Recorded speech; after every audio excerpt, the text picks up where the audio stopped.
6:30. We'll start our meeting with the Pledge of Allegiance. I pledge allegiance to the flag of the United States of America and to the republic for which it stands, one nation under God, indivisible, with liberty and justice for all.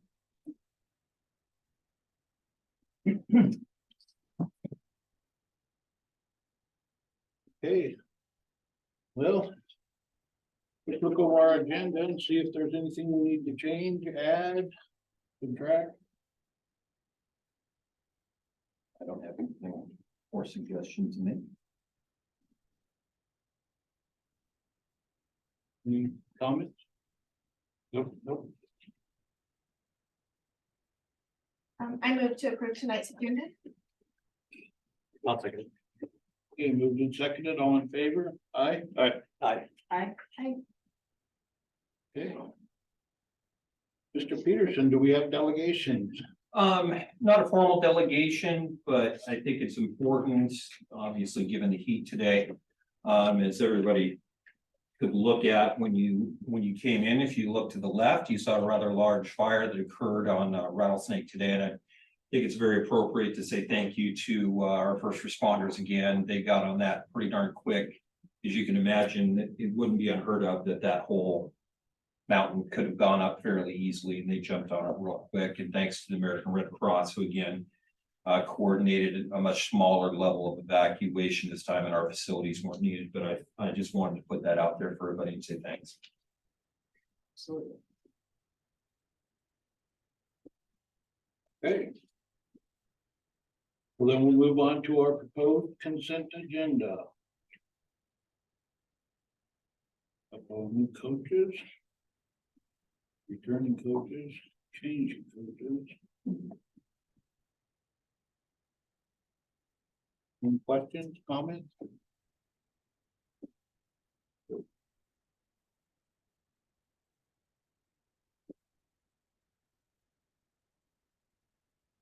I'll move to approve the proposed consent agenda. I'll second. Moved and seconded, all in favor? Aye. Aye. Aye. That passes. So we're right on to public comments.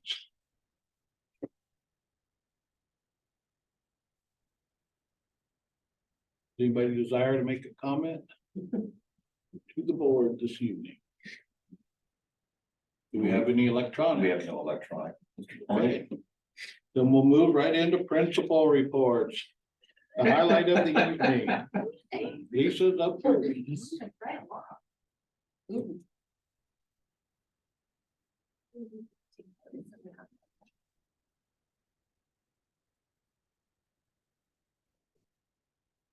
Hi everyone, it's nice to see you all. So because the school year hasn't started yet, we don't have a whole lot of activities going on, but I did just want to touch on a few events that we have and then a couple of things coming up. So currently we're doing kindergarten testing. It started today, and then we'll also be doing some kindergarten testing tomorrow. And then tomorrow afternoon, our kindergarten team is going to place the kids, so then they're in their classroom. And then on the 17th, we will be having our first PTO meeting. So I was able to talk to our PTO president the other day, and she wanted me to share that community and volunteer members are always welcome. So it will be at 6:30 p.m. and it will be held at the public library.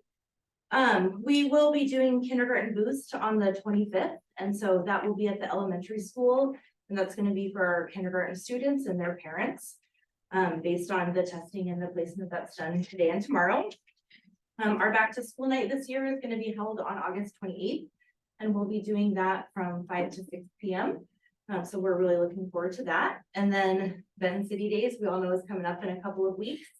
Last year, we got to participate in that. We created a float, which we really enjoyed, and we were in the parade. And so we plan on doing that again as an elementary school staff.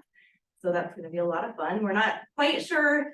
We have a theme that we're working on, but we're not quite sure exactly how all of the elements are going to come together yet. But we definitely will be doing that. So we all are looking forward to that. Our professional development is coming up this upcoming week, next week, so the 21st through the 24th. Erin and myself have been meeting with some of our people who are gonna come in and do some of that training. As well as ourselves, we'll be doing some of that training as well, and so we'll be looking at training our staff on social emotional learning, equity, some things with English language learners. We'll be talking to our staff about our classroom and building systems that we're gonna be doing. We've also had staff who have been doing some training throughout the summer, and so we'll be looking on developing some more of those systems as well that they've been learning about. So it's gonna be a really exciting week for us. We'll be looking at doing some clock hours for that stuff as well, so that'll be great. We have some new staff who are going to be joining us this year. We actually have 3 new staff coming to the building, in addition to Erin, so it'll be really great to have them, and we'll be meeting with them later on this week on Thursday. And then unfortunately, she wasn't able to come this evening. She had some other engagements with her family, but one of our 3rd grade teachers is also going to be our building admin intern. And so we're very excited to have her join us as well. So does anybody have any questions, any comments or anything that I can answer for you? Feel ready for the year to start?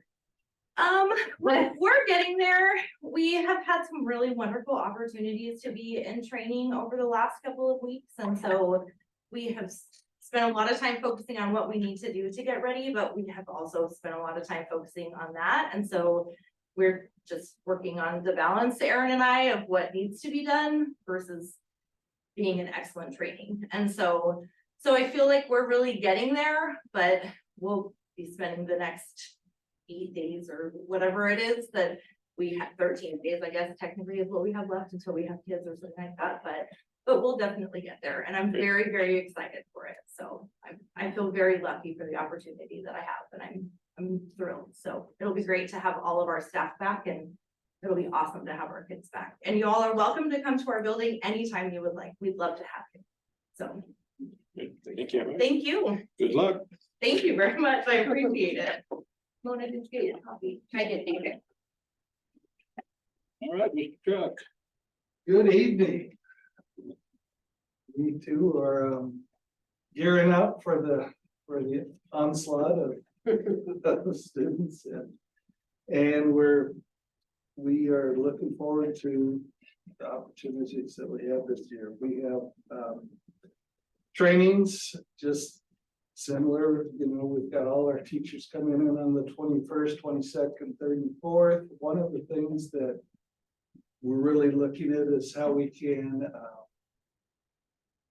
maximize our school improvement plan, and really working on getting our students from where they are to where they need to be on the testing, and have the skills so that they can, so when they leave us, they can be ready to attack the high school challenges. So that's really what we're looking at. We're going to be doing a lot of soul searching, if you will, on how we can, as a group, all work together, not in silos, but really using that PLC model on improving our reading and writing.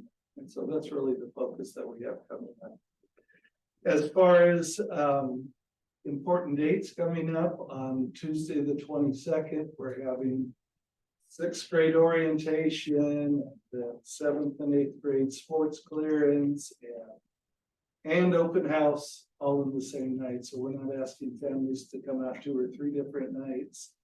We're going to juggle a lot of opportunities and get parents and kids and classrooms and the schedules and give them some time to prepare. One of the reasons we do it on that night is those kids that are 7th and 8th graders that are going to be involved in sports, it gives them a week to make sure that they have their physicals and do any work that they have with final forms.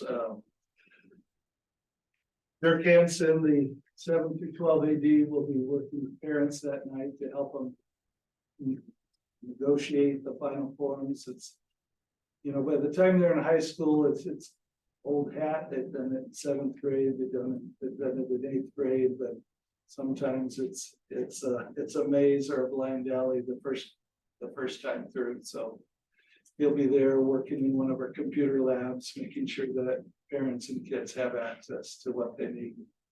Also that night, the IT department will be handing out laptops to our sixth graders and any new students that are coming in so that they can be charged and geared up and ready to go. Any questions? I do have a question. It was a big topic at the last meeting. Are middle school students being offered lockers this year? Yes. Awesome. Any others? What time does that start? 5:30. 5:30. Come on down. On the locker thing, Chuck, are they being assigned or do they have to come and request one? They- How does that work? Well, they're gonna request one. Right now with Power School and the shortage of maintenance staff that we have, each one's gonna have to be individually assigned. Okay. And so we get them signed up on the 22nd. By the first day of school, we'll be able to print a schedule with their locker accommodation. Awesome, okay. But- That'll be communicated Tuesday. Yeah, absolutely. Thanks for remembering. Absolutely. All right, thank you. Thank you. Thanks. High school has lockers Okay, thanks. and we have separate hallways for 9, 10, 11, and 12th grade. They want a locker, they can have it. They don't want a locker, they don't have to get it. Okay, and then the lock is actually already on it upside down. That's why we know it's not checked out or is checked out. And so they just get the lock that's on unless they have it themselves. Okay. Great.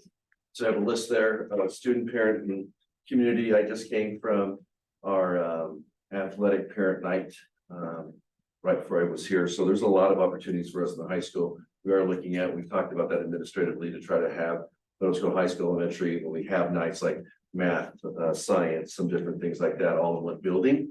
And then break them apart for people who come and so forth, see how that works and so forth. Obviously, it's doing, we have morning announcements, we have social media, so that we send out a lot of parent teacher conferences twice a year, family engagement nights, we just talked about, then advisory.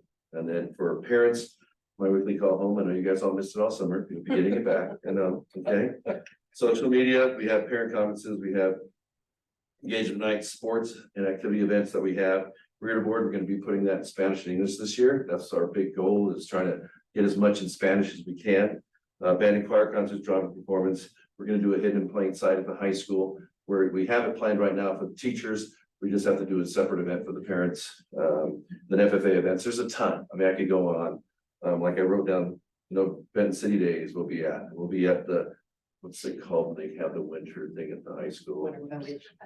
Winter Witches, Winter Fest, yeah, okay, that's what it is. All of the above. Yes. Yes.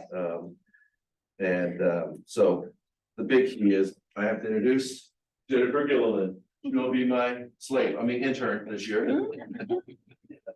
And we are working together already on working on things. And I think she'll be great and awesome and give her a lot of opportunity to learn, because you got to do, as I learned, I came from a small school and I told her today, you want to make yourself marketable? What did I say? Get my, CDL. yeah, driver's class. Because you end up driving more than you think, and I did. When I came to Send one, that to the list, and think back, time. because I mean, I had a ton of stuff that I had to do, and every once in a while, they, like, can you drive the bus? Kids will tell you where to go. All right. I just go out with the kids and bring the ball back, I mean, bring the bus back, so it all works, but we're really excited about the new year. A lot of great things going on, I think, at the high school. We do have one new teacher, we have one transfer, we'll have an online specialist K-12, he'll be at the high school.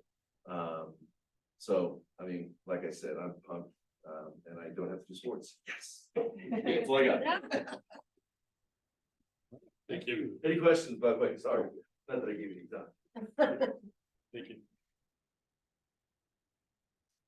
Okay, then we'll move into new business. First will be the insurance discussion. Well, thank you, Mr. Thornton. So just a real quick FYI for the board. We have, Drew and Mona have spent an enormous amount of time working on our 23-24 budget. And one of the things that we were notified of, the school insurance school insurance pool for the state of Washington sent a notice out to all participating districts, of which we are one. And while Drew and Mona budgeted for a 20% increase, as they had made a recommendation back in May, the board of USIP, the school insurance pool, notified us that we'd be seeing a 32.5% insurance increase. And when I'm talking about insurance, that is our property and liability insurance. So when I spoke with Drew about this, he said he's already made some checks within our budget and responded accordingly, but I wanted the board to know that this is not something that we foresaw. In fact, the letter was dated the Friday before the board adopted the budget formally. So it was very late notice.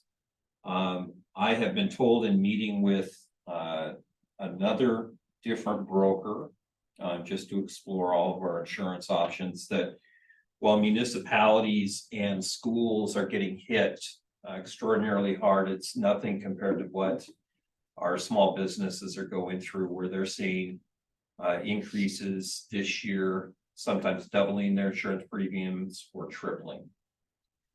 And if you wonder how does our insurance work, in other words, how does it take that big of a jump? It's quite frankly just an enormous amount of insurance claims that went through the pool this year. For instance, if any of you have what read in WASDA, you would have remembered hopefully that 2 years ago, Cooley Heartline had a K-12 school burned to the ground. And so while that's been rebuilt, the bill just came due this last year. So everyone who was associated with the pool that got that coverage gets to share in a little bit of the burden. We've been, knock on wood, very good for claims, but unfortunately,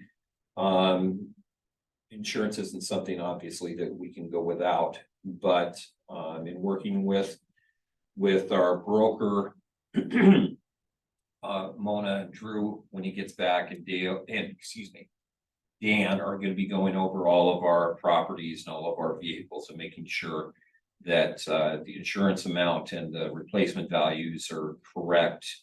And then we'll probably have some discussions around what our deductibles are and any possibilities there are some movement that could give us some relief.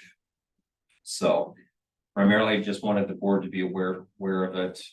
It was a bit of a shock to the system when I sent that letter to Drew, because again, publicly they had been telling superintendents and finance directors prepare for a 20% increase, and they went well past that. So What's the dollar impact of the increase? our total insurance bill increase is $85,000 this year. So with my rudimentary math in my head, I think that extra 12% accounted for probably $20,000. Okay. So you put it in that kind of perspective, that little gap isn't huge, but all at one time, that's a pretty good chunk of change. I've seen it in the paper, several different districts complaining. Yep. You know, there's been several You know, articles. there are a number of districts, and this is, I can speak freely about this because Mona and Drew both have stated, you know, they're in meetings with finance directors from around the state, and you're hearing multiple district finance directors saying this will absolutely cause cash flow issues for 20, 30, 40 districts around the state. And of course, small districts are impacted the most. We're not as self-insured, not capable of being self-insured like the Pasco and Kennewick's of the world. And with their size, it makes a lot of sense to be able to do that. We just don't have that ability. So we're going to be fine. We're going to get through it. Drew and Mona have made some appropriate moves, but I just wanted the board to be aware that the scuttle that you hear out there from other districts is impacting us too.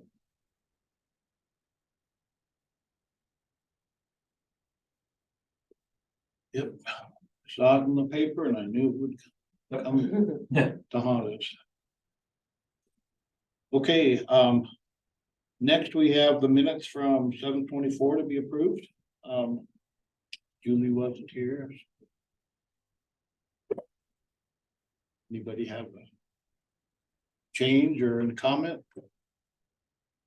I'll move to approve the minutes from July 24th. I'll second it. Okay, moved and seconded, all in favor? Aye. Aye. Aye. Okay, now to our new calendar. New improved. Yes. So up for the board's adoption tonight, you see a draft of the 23-24 school year calendar. If you're curious why, this, excuse me, is coming quite so late, while we had announced the first day of school.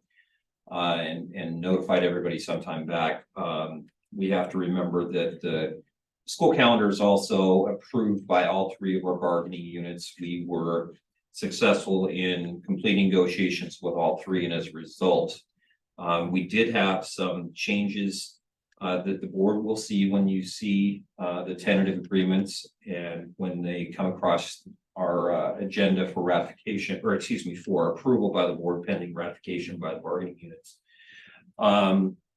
So there were not any wholesale shifts. In fact, we were fortunate, we were able to get rid of quite a lengthy amount of perpetual language that had existed for the past, gosh, at least 12 years. Simplify that and make a couple of changes, but long story short, we're starting on school on the same day, the 29th of August. We started on Tuesday last year. We're planning on getting out as of today on the 6th of June. With some of the changes that you've seen in the calendar still carrying over, and one of the real focus areas has been we are going to do whatever we have to stay as consistent as possible with the Kennewick School District because of the number of kids that we have being transported to and from TriTech on a daily basis, and just makes sense not to have to ask our kids to either go to school on days their friends aren't, or not go to school on days when we have school. So that really is the driving factor. But there certainly are no surprises. This really doesn't look that much different from past 2 years for sure. Be happy to answer any questions about it. We'll try and answer some whys if there are any questions, but other than that, it's good to go. Any comments? Yeah, I don't like the snow makeup days, but I didn't like them last year either, so it's in there. You probably don't like the days it snows then? I don't understand why we built them into our calendar for years and I don't know, whatever. Here's what it is, and they all approve it, so when those teachers complain on Facebook about it, when we have to go to school on the 10th and 11th, then they can take it up with their union head.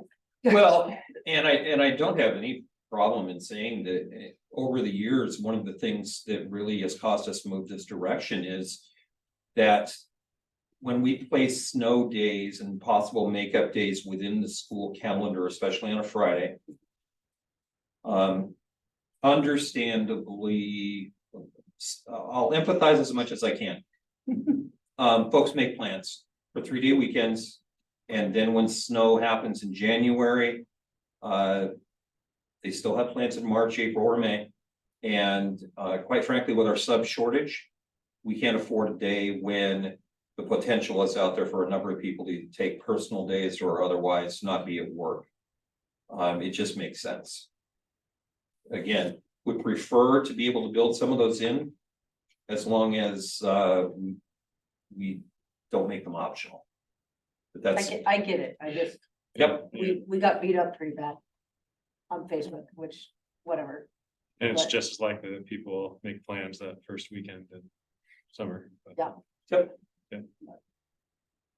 Just one of those things. It's.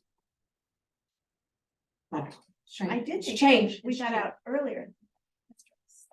We may have, and we are supposed to have a heck of a snow day, so. Yeah, we're just not gonna talk about that right now. Doesn't feel like it today, I understand. Yes. Anyway, it's just one of those things that you know, kind of. Yep. I felt like kind of bit us in the butt last year, but like you just said, all bargaining units approved it, so there we go. No longer my problem. You still have March 8th. There's Yeah, one. there's one, There's there's one. one in there. Okay, well, Chair would entertain a motion for There's approval. none. There's none built. And then March 8th is It's a professional and vacation. no classes, professional development / snow makeup. So if we need it, we'll use it and cancel the professional development. Correct. Will not be a kid. I was trying to look at the key. I should just read. what I know, it says. that's- Sorry. I know, I didn't read it either. I was looking at the key as well. I'm like, that is not Black and how the white key keys. reads. Yeah. hard to read. But I see what you're saying. Got it. So there's one, so that's all we can have. Mother Nature. One. It might not snow till- It might not snow till March 8th, so. who knows anymore. Oh, good, yeah. We've lived that dream. Yeah. Finishing on the 6th, that's pretty early. Oh, that's so Yep. Let's do the second week. That's fine.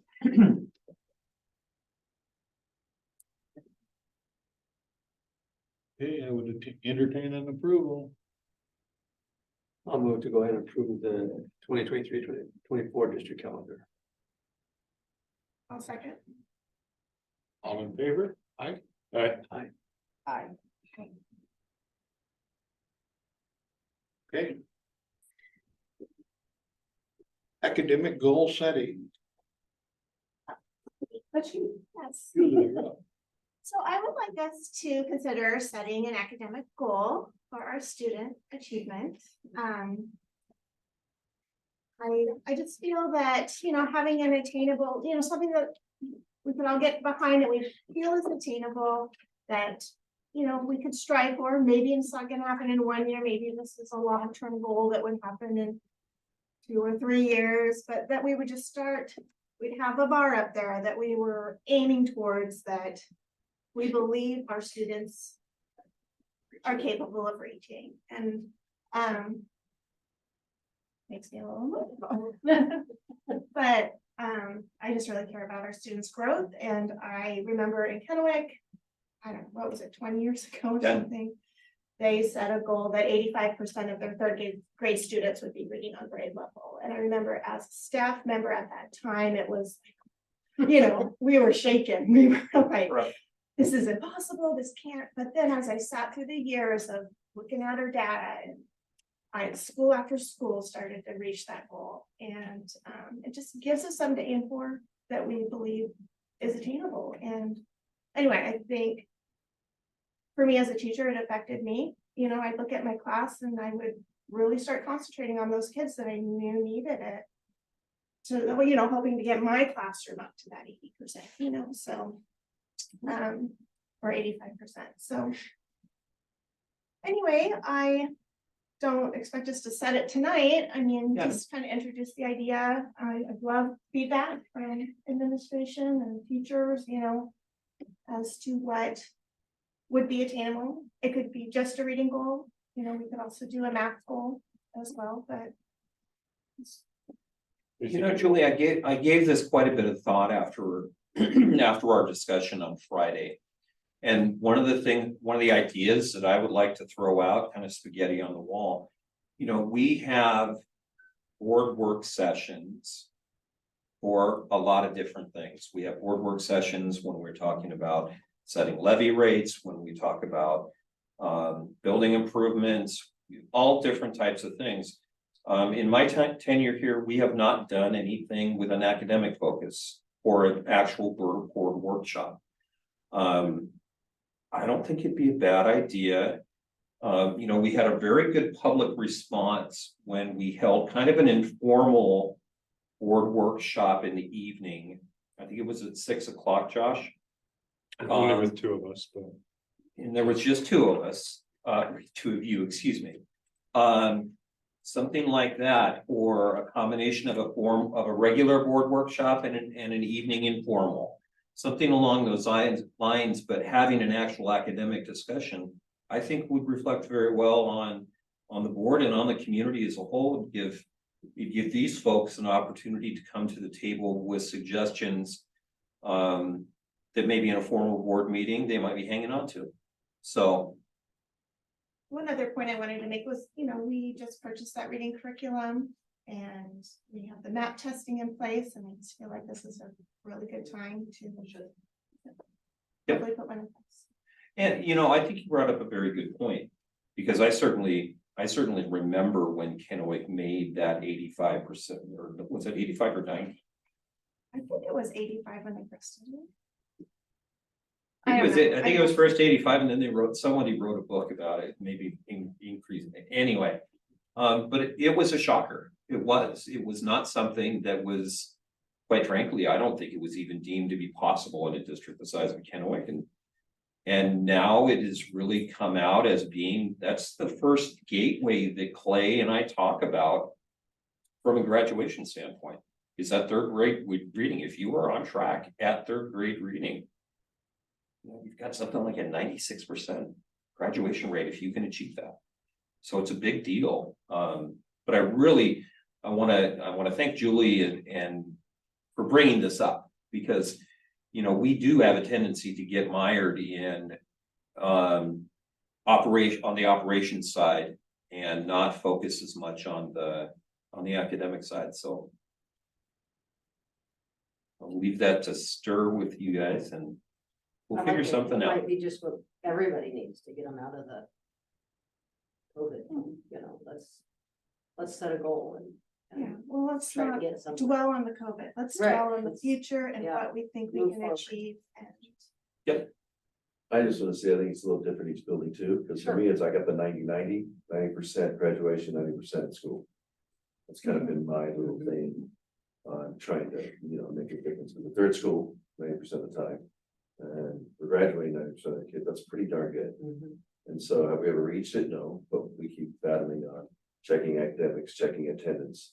I was just in there telling the people for athletics that if you're not at school, then you can't practice. You can't unless you have those notes that say, but you can't sleep in and be sick that morning and get everybody sick on the team and tell you stay home, stuff like that. So, but those, at least with high school, it's a little different because we all know there's indicators below. If you flip that switch, those kids are pretty successful, but they're different at each level. So I just want to make sure. Yeah. Okay. thank you. Right, you will leave that one in unfinished business Yep, and carry it forward.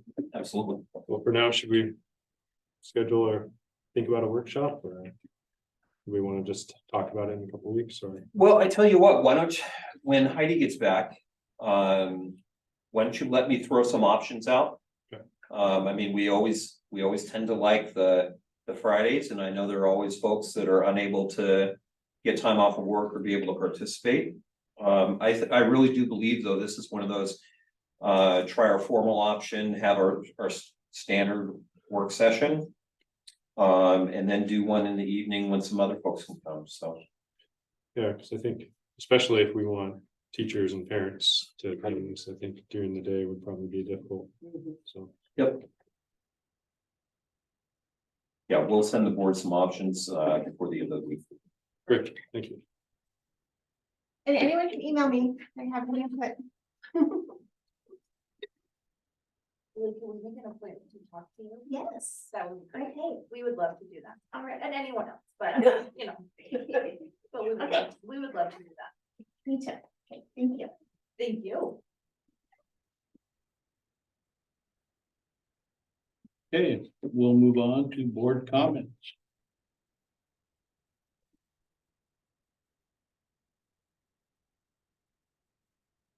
And all other things to say?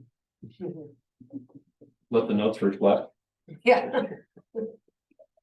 Sorry, I couldn't resist, Mr. There's a Thornton. big star right there. Did we get anybody apply for the board positions? I don't think so. Oh, yeah. Not that I saw. I didn't see. I tried to check it and couldn't find it. I saw that there were no additions as of this evening. Now. Does that mean that something happened late on Friday and it hasn't been updated online? I doubt it, but at this point, I would say no. But it could be. It could. Absolutely. Yeah, I don't think so. So we would, let's get the word out that we're looking for. Yep. Appointing someone. Thank you. Yes. Yeah, November, December will be an interesting experience around here. Would we be able to start the process in November, you said? or- Yeah, so, I mean, we'll follow the same model that we had, the last time with Mr. Gonzalez, but getting information out after the election has been certified. Once it's certified, we can put out the process to everyone and then go through our interview process, and that is one where I will absolutely ask board members to get onto Facebook and put things out there. I normally don't ask you that or discourage it, but for that one, I will absolutely ask you to do that. And the school obviously will make social media posts regarding that as well. I think there's people out there, I think an election can be an intimidating thing to go through, even if you're the only one going through it. So I understand that.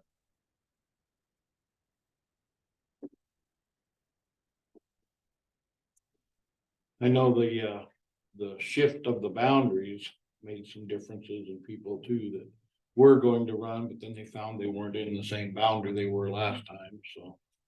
That made a difference in a couple of places. And I'm sure at some point, over the course of this next year, we'll probably have an agenda item to talk about boundaries and the usual discussion. Do we need to continue to do things as a districted, I think is the term, districted electoral process, or do we want to look at any modifications and possibly open up a seat or two? Those are all things to consider, but you know, I think like I said during the last time that we had this conversation, when Finley went through the multi-year process to go ahead and do that, the turnaround and the person who ran would have been in the district they just eliminated, and they still only have 4. Or still only had 4 at the time, so it's not a panacea, that's for sure. And after a couple months, if Rick is missing out and feels like he's missing out, he can always decide to reapply. Your smile says it all right.